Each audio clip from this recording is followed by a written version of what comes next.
ओम शांति। आज के बाबा के महावाक्य। बाबा कहते, मीठे बच्चे, तुम्हारा यह मरजीवा जन्म है। तुम ईश्वर बाप से वर्षा ले रहे हो। तुम्हें बहुत बड़ी लॉटरी मिली है। इसीलिए बाबा कहते हैं अपार खुशी में रहना है। बाबा ने कारण बताए खुशी में क्यों रहना है। हाँ, एक तो ये हमारा दिव्य जन्म है, मरजीवा जन्म। भगवान से हमको वर्षा मिलता है। ये लॉटरी बहुत बड़ी है। लॉटरी मतलब मेहनत नहीं लगी, लेकिन प्राप्ति बहुत ऊंची हो जाना, उसी को लॉटरी कहते हैं ना। प्रश्न बाबा ने पूछा, अपने आप को कौन सी समझाने दो तो चिंता समाप्त हो जाएगी, गुस्सा चला जाएगा। अपने से बात करनी है, अपने को ही समझाना है, लेकिन क्या समझाना है? हाँ, जिससे हमारा चित्त को शांति अनुभव हो। तो बाबा बताते हैं, ये समझाओ अपने मन को, हम ईश्वर की संतान हैं। किसकी संतान हैं? हमें तो बाप के समान मीठा बनना है। अपने से बात करनी है, हाँ, कि मुझे क्या बनना है? बाबा के जैसा मीठा बनना है। जैसे बाबा मीठे रूप से समझाने देते हैं, हाँ, गुस्सा नहीं करते हैं। शिव बाबा रोज मुरली में मीठे रूप से समझा रहे हैं। हाँ, ऐसा ही स्वभाव हमें अपना बनाना है। बाबा कहते ऐसे हमें भी आपस में मीठा रहना है, लून पानी नहीं होना है। कोई भी हमारी बात नहीं माने तो हमको उस समय भी अपने अंदर धीरज रखते हुए, शुभ भावना भी रखते हुए व्यवहार कैसा रखना है? मीठा। हाँ, बाबा ने आज समझाया, क्योंकि जानते हैं जो भी सेकंड पास हो गया वो सब ड्रामा में पार्ट है। हाँ, जो भी बीत रहा है सेकंड बाय सेकंड, हर आत्मा पार्टधारी का पार्ट था। चिंता किस बात की करें? हाँ, अपने से पूछो, ड्रामा रिपीट हो रहा है। हाँ, वो जो कल पहले हुआ था वो सब चीज़ें वही घटती जाती हैं, तो हम क्या चिंता करें? ऐसे ऐसे अपने आप को समझाओ, तो चिंता खत्म हो जाएगी। हाँ, गुस्सा भाग जाएगा। गीता यही बहार है संगम युग की। हाँ, भगवान की पालना की, वरदानों में पलने की, यही वो समय है पूरे कल्प का, जो हम भगवान से पालना ले रहे हैं। ओम शांति। बाबा कहते हैं ये है ईश्वरीय संतान की खुशियों का गायन, हाँ, प्राप्तियों का गायन। तुम इतना खुशी का गायन सत्युग में नहीं कर सकेंगे। अभी तुमको खजाना मिल रहा है बहुत ऊंचा। ये बड़े से बड़ी लॉटरी है, इससे बड़ी प्राप्ति कुछ है नहीं। कहने का अर्थ ये है, बाबा कहते जब लॉटरी मिलती है तो खुशी होती है। तुम फिर इस लॉटरी से जन्म जन्मांतर स्वर्ग में सुख भोगते रहते हैं। ये तुम्हारा मरजीवा जन्म है। तो जीते जी मरते नहीं, उनको मरजीवा जन्म नहीं कहेंगे। पुरानी दुनिया से, पुराने स्वभाव से मरना, पुरानी स्मृतियों से मरना, नई स्मृति, आत्मा की स्मृति, संगम युग की स्मृति, सत्युग की स्मृति, है ना। ये स्मृति हमारे को आनी चाहिए। बाबा कहते हैं उन्होंको खुशी का, हाँ, उन्होंको तो खुशी का पारा चढ़ नहीं सकता। हाँ, जो कलयुग की या पुरानी बातों को याद करेंगे तो खुशी आएगी? नहीं आती है। जब तक मरजीवा नहीं बनते, अर्थात बाबा को अपना नहीं बनाया, तब तक पूरा वर्षा मिल नहीं सकता है। जो बाप के बनते हैं, जो बाप को याद करते हैं, उनको बाप भी याद करते हैं।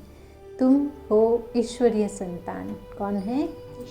ईश्वरीय संतान हैं जो बाबा का बनते हैं। तुमको नशा है हम ईश्वर बाप से वर्षा अथवा वरदान ले रहे हैं, जिसके लिए भक्त लोग भक्ति मार्ग में धक्के खाते रहते हैं। तीर्थ में जाएंगे, हाँ, कितना कष्ट भी उठाएंगे कि हमको भगवान से वरदान मिल जाए, भगवान की दृष्टि हम पर पड़ जाए।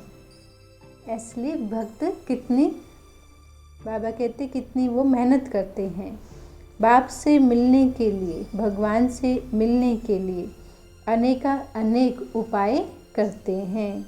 कितने वेद शास्त्र मैगजीन आदि अथाह पढ़ते रहते, परंतु दुनिया तो दिन प्रतिदिन दुखी होती जाती है। विधि सही नहीं है ना, ज्ञान नहीं है। इनको तमो प्रधान होना है।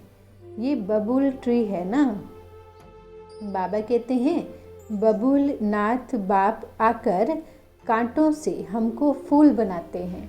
हम जो आत्मा थी, जिनका स्वभाव कांटे जैसा हो गया था, हाँ, बाबा अपने ज्ञान की, स्नेह की पालना से धीरे धीरे हमको फूल बना रहे हैं, दैवी स्वभाव बना रहे हैं। कांटे बहुत बड़े बड़े हो गए, हाँ, छोटे भी नहीं। दुख देने का स्वभाव कड़ा बन गया, ऐसा बड़े ज़ोर से लगते हैं, हाँ, एक दो को दुख ज़्यादा देते हैं ना, उसको अनेक प्रकार के नाम दिए हैं। सतयुग में कांटे होते नहीं, विकार नहीं होते हैं। बाप समझाते हैं ये कलयुगी दुनिया क्या है, कांटों की दुनिया। स्वभाव को बोला, हाँ, जो स्वभाव खराब स्वभाव है, आसुरी स्वभाव है, उसको कांटा बताया। एक दो को आपस में दुख देते रहते हैं। घर में बच्चे भी ऐसे फिर कपूत निकल पड़ते हैं, जो बात मत पूछो। हाँ, माता पिता जीवन भर मेहनत कर रहे हैं, हाँ, और अब उनका बच्चा अगर कपूत निकले तो जीवन भर क्या मेहनत गई पानी में। तो ये कम दुख तो नहीं है ना। इसीलिए धन जो घर में आए कभी भी पाप का धन नहीं, क्योंकि बच्चों की बुद्धि ऐसी निर्मित होती है ना। थोड़ा कम होगा लेकिन आपके बच्चों की बुद्धि तो अच्छी बनेगी ना, तो आपका जीवन पूरा अच्छा निकल जाएगा। तो ये ज्ञान की गहराई मनुष्य समझते नहीं। माँ बाप को फिर बहुत दुखी करते हैं।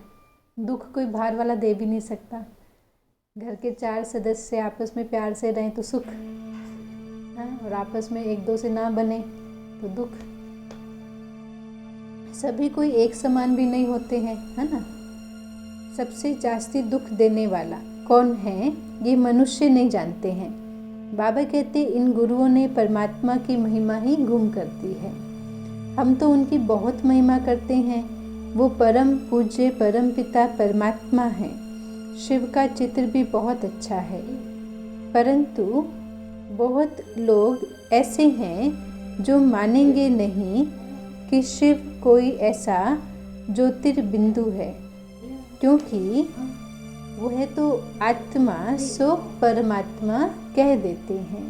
हाँ, मनुष्यों को परमात्मा का परिचय नहीं ना, तो आत्मा को ही परमात्मा कह दिया। आत्मा अति सूक्ष्म है जो प्रकृति के बीच में बैठी है, फिर परमात्मा इतना बड़े आकार वाला कैसे हो सकता है। हाँ, अपने को मस्तक में आत्मा रूप में देखो, कितनी छोटी आत्मा है। हाँ, ऐसे महसूस करो। आत्मा अति सूक्ष्म है, प्रकृति के बीच में बैठी है। बहुत विद्वान आचार्य लोग बीके पर हंसी उड़ाते हैं, हाँ, जिनको भी समझ नहीं है कि परमात्मा का ऐसा ज्योति रूप तो हो नहीं सकता। अब ये हमको किसने बताया कि परमात्मा का रूप ज्योति रूप है? स्वयं परमात्मा ने, है ना, क्योंकि हमको थोड़ी पता था। तो जो ये पहचान नहीं पाते कि ये ज्ञान भगवान का ज्ञान है, तो वो सोचते हम ही विद्वान हैं, तो वो हंसी उड़ाते हैं, क्योंकि उनको भी ये रहस्य नहीं समझ आया कि बीके में ज्ञान तो परमात्मा दे रहे हैं। बाबा कहते वह तो अखंड ज्योतिर्मय तत्व हजारों सूर्य से तेज में है, ऐसा शास्त्रों में लिखा। वास्तव में ये बात रोंग है। इनकी राइट महिमा तो बाबा खुद बताते। वो मनुष्य सृष्टि का बीज रूप है। यह सृष्टि एक उल्टा झाड़ है। सतयुग त्रेता में बाबा को कोई याद नहीं करते हैं। मनुष्य को जब दुख होता है तब बाप को याद करते हैं। हे भगवान, हे परमपिता परमात्मा, हम पर रहम करो। सतयुग त्रेता में कोई रहम मांगने वाला होता नहीं है। आत्मा जो है समर्थ है, बलवान है, हाँ, तो बुराई उसमें है ही नहीं, तो इसीलिए रहम मांगने की आवश्यकता है ही नहीं। बाबा कहते हैं कि वह है बाप, रचयिता की नई रचना, हाँ, बैकुंठ। इस बाप की महिमा ही अपरमापार है। ज्ञान का सागर पतित पावन है। ज्ञान का सागर है तो ज़रूर ज्ञान दिया होगा।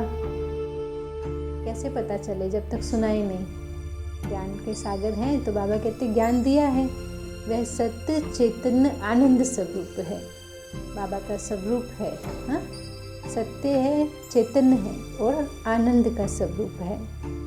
चैतन्य है, ज्ञान तो चैतन्य आत्मा धारण करती है।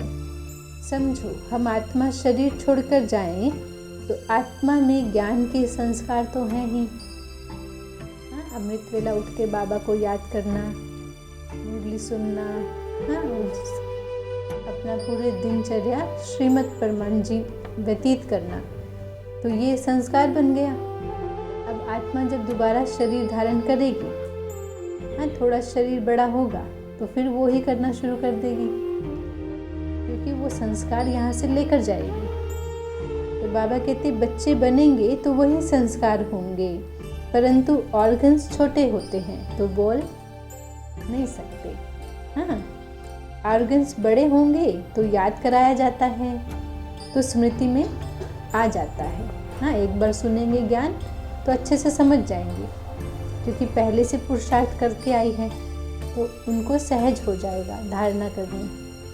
तो बाबा कहते हैं छोटे बच्चे भी शास्त्र कंठ कर लेते हैं। ऐसा क्यों होता है? क्योंकि पूर्व जन्म में वो ही कर रहे थे, छोटे बचपन से ही, इसलिए उनको सहज हो जाता है। बाबा कहते हैं ये सभी अगले जन्म के संस्कार हैं। हाँ, अब बाप हमको अपना ज्ञान का वर्षा देते हैं। सारे सृष्टि का ज्ञान इनके पास है, श्री बाबा के पास है, क्योंकि बाबा इस मनुष्य सृष्टि का बीज रूप है। अब भगवान बाप हमको अपना ज्ञान का वर्षा देते हैं। सारे सृष्टि का ज्ञान शिव बाबा के पास है।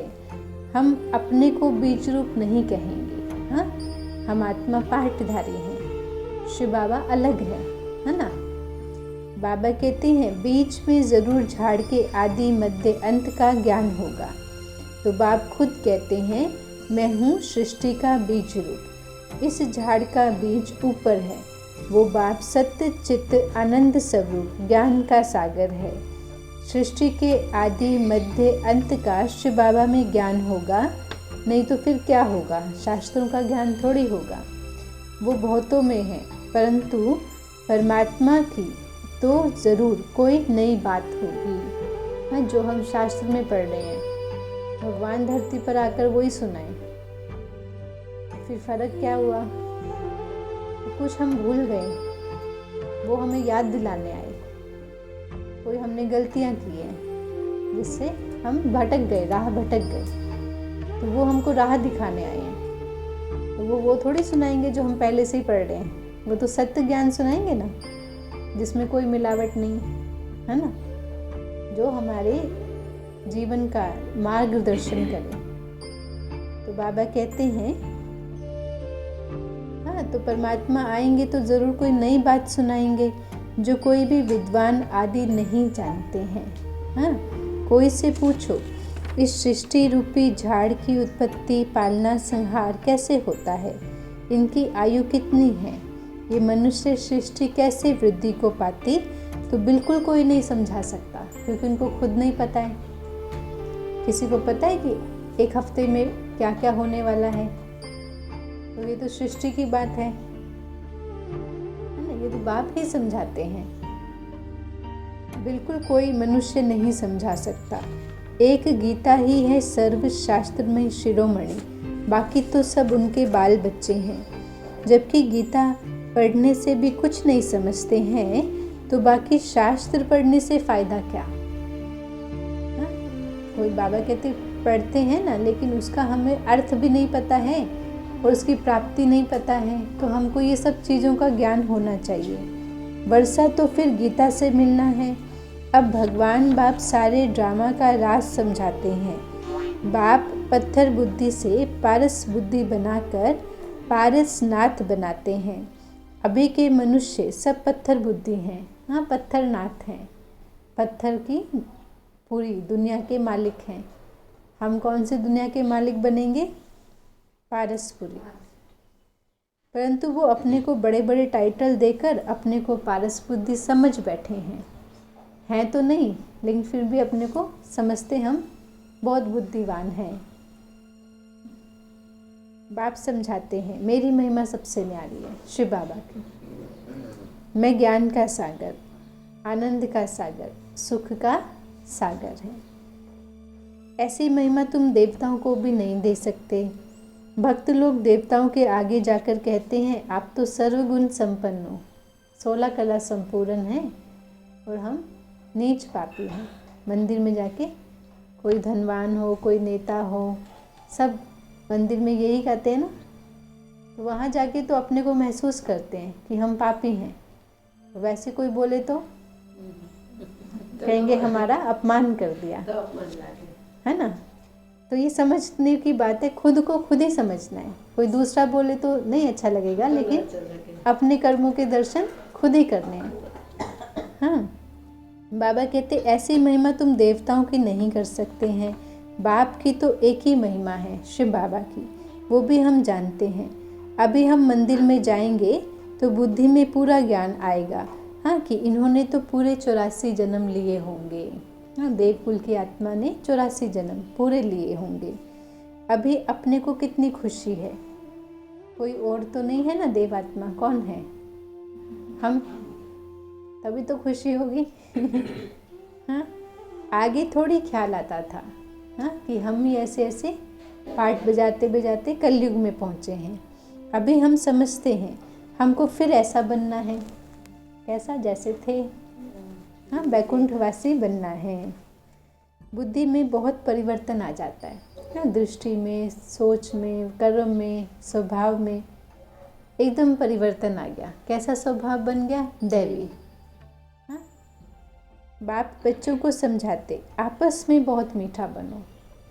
हाँ, आपस में जो हम एक परिवार में रहते हैं, हाँ, जिनसे हमारा ज़्यादा संबंध संपर्क है, उनके साथ हमारा व्यवहार सबसे पहले मीठा हो। कोई कभी कभी मिले तो उससे तो हम मीठा ही व्यवहार रखते होंगे, है ना, लेकिन जो रोज़ मिलते हैं उनके साथ भी हमारा व्यवहार मीठा हो। लून पानी मत बनो। अब माँ बाप तो यही समझाएंगे ना बच्चों को कि आपस में मिलकर प्यार से रहो। हाँ, बाबा कभी भी किसको गुस्सा करते हैं क्या? बड़े मीठे रूप से समझाने देते हैं, समझाते हैं, लेकिन बहुत प्रेम से। 1 सेकंड पास हुआ, कहेंगे ये ड्रामा में पार्ट है, इसकी चिंता क्या करें।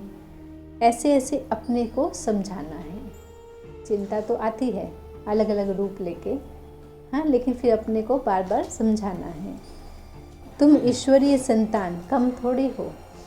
हाँ, यह तो समझ सकते हो कि ईश्वरीय संतान ज़रूर ईश्वर के पास रहते होंगे। ईश्वर निराकार है तो उनकी संतान भी निराकार है। वही संतान यहाँ चोला लेकर पाठ बजाती है। स्वर्ग में मनुष्य हैं देवी देवता धर्म के। अगर सबका बैठ के हिसाब निकालें तो कितना माथा मारना पड़े, परंतु तुम समझ सकते हो। हाँ, नंबरवार समय अनुसार थोड़े थोड़े जन्म मिलते होंगे। अब सबके तो 84 जन्म भी नहीं होंगे। जो सतयुग के 100 वर्ष बाद आएंगे तो एक एक जन्म कम होता जाएगा। अब ये धारणा करने की बातें हैं। नटशेल में समझाते अब 84 जन्मों का चक्र पूरा होता है। अभी इस छीछी शरीर को भी छोड़ना है। हाँ, ये शरीर का भी एक सीमित समय है, तो आत्मा इसको भी छोड़ के जाएगी। लेकिन उससे पहले कमाई कर लेनी है, हाँ, वैकुंठ की कमाई। ये सबका पुराना जड़ जड़ीभूत तमो प्रधान शरीर है, जिससे ममतत्व मिटा देना है। आत्मा का सबसे पहला मोह शरीर से ही है, हाँ, तो मोह तो नहीं रखना है, लेकिन ध्यान तो रखना है। ये नहीं कि उसका ध्यान भी ना रखो, तो ऐसा अलबेला भी नहीं बनना है। पुराने शरीर को याद क्या करेंगे, अब तो ये अपने नए शरीर को याद करेंगे। वैकुंठ में नया शरीर मिलेगा, कैसा मिलेगा? सतो प्रधान, हाँ, निरोगी काया, कंचन काया, दिव्य, जो मिलना है सतयुग में। हाँ, यहाँ तो मिलने का फ़ायदा भी नहीं। हाँ, वैकुंठ में सभी सतो प्रधान आत्माएं हैं ना, पवित्र आत्माएं हैं, तो वही अच्छा है। बाबा कहते वाया पहले मुक्ति धाम होकर फिर सतयुग में आएंगे। हम जीवन मुक्ति में जाते हैं और सब मुक्ति धाम में चले जाएंगे। इसको जय जयकार कहा जाता है। हाहाकार के बाद जय जयकार होना है। विनाश का तांडव भी होना है, तो वो दुख शांति का समय हाहाकार है। फिर वैकुंठ जो आएगा वो जय जयकार है। इतने सब मरेंगे तो कोई तो कारण बनेगा, निमित्त, हाँ, चाहे भूकंप बोलो, चाहे कुछ भी नेचुरल कैलामिटीज़ होंगी। सिर्फ सागर थोड़ी सभी खंड को ख़त्म करेगा, सब कुछ ख़त्म तो होना ही है। हाँ, विनाश तो किसी भी कारण से होना ही है। बाकी जो भारत अविनाशी खंड रह जाता है, क्यों रह जाता है? क्योंकि यह है शिव बाबा का बर्थ प्लेस, तो यह हो गया सबसे बड़ा तीर्थ स्थान। बाप सबकी सद्गति करते हैं, ये कोई मनुष्य नहीं जानते हैं। उन्हों को ना जानना ये भी ड्रामा में नूंद है, सबका एक जैसा पार्ट नहीं है ना।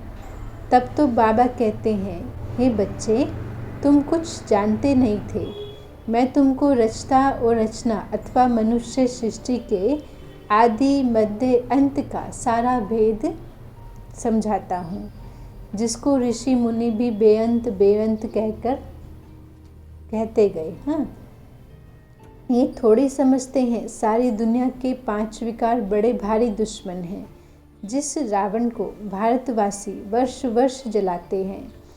इसको जानते कोई नहीं, क्योंकि वो जिस्मानी है, ना जिस्मानी है ना रूहानी है। रावण माना बुराइयाँ, हाँ, तो वो शरीर तो है नहीं और वो कोई आत्मा भी नहीं है। हाँ, वो तो विचार है, तो उसको परिवर्तन करना है। बाबा कहते अब विकारों का तो कोई रूप होता नहीं है। मनुष्य एक्ट में आता है तब पता पड़ता है इनमें काम क्रोध का भूत आ गया है। पहले तो सोचता होगा, फिर कर्म में आता होगा, तो पता तो चलता है ना, इसमें अभी लोभ आ गया है, अभी ईर्ष्या आ गई है, तो पता चलता है तब जाकर। तो बाबा कहते हैं इस विकार की स्टेज में भी उत्तम मध्यम कनिष्ठ होते हैं। कोई में काम का नशा एकदम तमो प्रधान हो जाता है, कोई को रजो कोई को तमो, नशा तो रहता है। कोई फिर बाल ब्रह्मचारी भी रहते हैं, समझते हैं ये भी एक झंझट है संभालना। तो आत्मा के ऊपर है।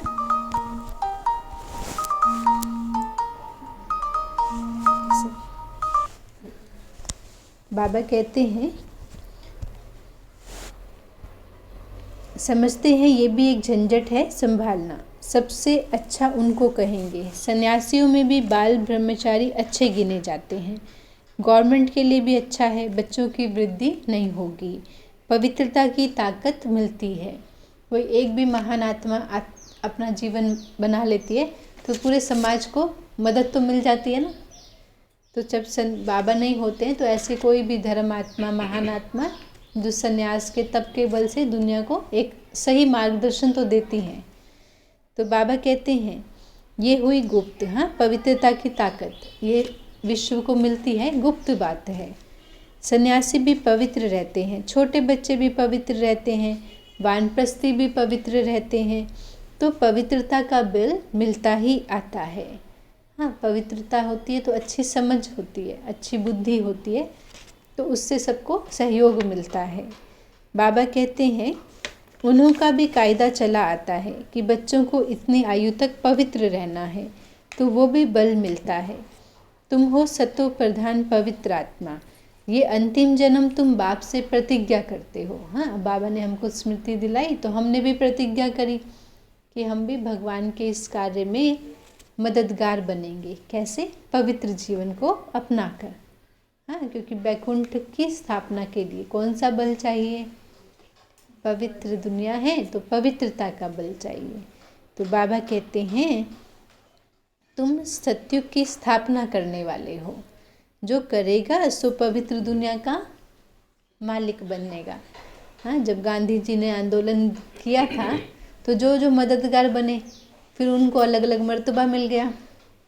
तो वो तो हो गई गांधी जी की बात। हाँ, अभी तो ये शिव बाबा की बात है। तो ये शिव बाबा का कार्य चलता है, इसमें हम सबको मददगार बनना है।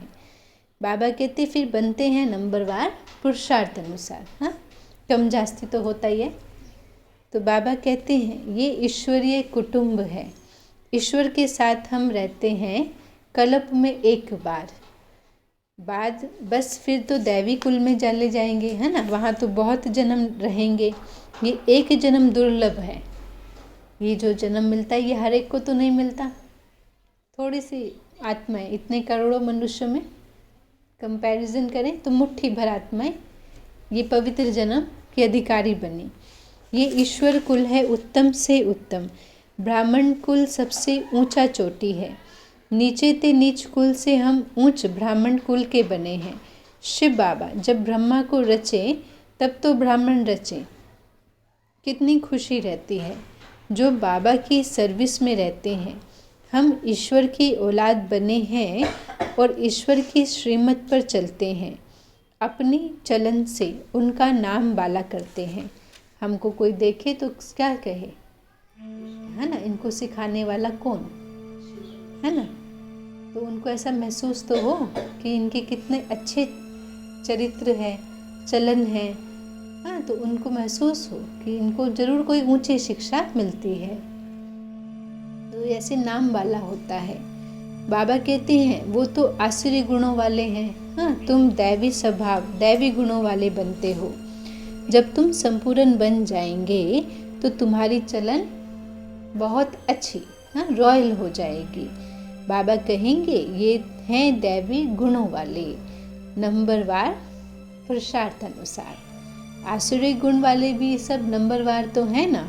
बाल ब्रह्मचारी भी हैं, सन्यासी पवित्र रहते हैं सो तो बहुत अच्छा। बाकी वह किसी की सद्गति कर नहीं सकते। अगर कोई गुरु लोग सद्गति करने वाले हों तो साथ में ले जाते, परंतु वो तो खुद छोड़कर चले जाते हैं। हाँ, अब आत्मा तो साथ नहीं लेके जा सकती ना, क्योंकि वो तो अगले जन्म में आ जाती है। अब कौन साथ लेके जाएगा? परमात्मा, शिव बाबा। हाँ, तो सतगुरु परमात्मा। अगर कोई गुरु लोग सद्गति करने वाले होते तो साथ में लेकर जाते, परंतु खुद ही छोड़कर चले जाते हैं। यहाँ यह बाप कहते हैं मैं तुमको साथ में लेकर जाऊंगा। शिव बाबा क्या कहते हैं? मैं तुमको साथ में लेकर जाऊंगा। मैं आया हूँ तुमको साथ ले जाने के लिए। हाँ, मुक्ति धाम में वो तो लेकर नहीं जाते हैं, खुद ही गृहस्थी के पास जन्म लेते हैं। हाँ, कोई सन्यासी संत महात्मा शरीर छोड़ेगा तो जन्म तो लेगा ना, तो किसके पास लेगा? माता पिता के पास। हाँ, तो माता पिता तो गृहस्थी होंगे ना। तो बाबा कहते संस्कारों के कारण फिर सन्यासियों के झुंड में चले जाते हैं। फिर बड़े होंगे, फिर उनको वैराग्य आएगा गृहस्थ जीवन से, फिर वो सन्यासियों के पास चले जाएंगे, क्योंकि उनकी आत्मा में वही संस्कार है। तो उनका पार्ट ही है सन्यास का। नाम रूप तो हर जन्म में बदल जाता है। हाँ, बदलता ही रहता है। ये अभी तुम बच्चे जानते हो कि सतयुग में यहाँ के पुरुषार्थ के अनुसार पद होगा। वहाँ यह मालूम नहीं होगा कि हमने ये पद कैसे पाया। हाँ, बैकुंठ की बादशाही मिली, लेकिन क्या कर्म किए वो याद नहीं रहेगा, है ना, कि हमको ये किस कर्म का इतना ऊंचा फल मिलता है। ये तो अभी पता है कि जिसने कल्प पहले पुरुषार्थ किया था वैसे अब भी करेंगे। बच्चों को साक्षात्कार भी कराया हुआ है कि सतयुग में शादी आदि ये समारोह कैसे होता है। बड़े बड़े मैदान, बगीचे आदि होंगे। हाँ, वहाँ पे सब सतो प्रधान है, तो वहाँ की शादियाँ की रस्म क्या है वो सब बाबा ने साक्षात्कार कराया। बाबा कहते हैं अभी तो भारत में करोड़ों की आबादी है, तो सतयुग में तो कुछ लाख ही मनुष्य होते हैं ना, वहाँ थोड़ी इतनी मंजिल वाले मकान बनेंगे, क्योंकि वहाँ तो खुले मैदान हैं, आबादी कम है, तो 2 मंजिल 3 मंजिल या 10 मंजिल बनाने की आवश्यकता नहीं है। ये अभी बनाते क्योंकि जगह नहीं है, कम जगह है, मनुष्यों की आबादी ज़्यादा। अब वहाँ पे इतनी सर्दी भी नहीं होती है, वहाँ दुख की निशानी भी नहीं है, ना गर्मी बहुत है कि पहाड़ों पर जाना पड़े। नाम ही क्या है, स्वर्ग। हर समय सुख, स्वर्ग माना ये सुख की दुनिया।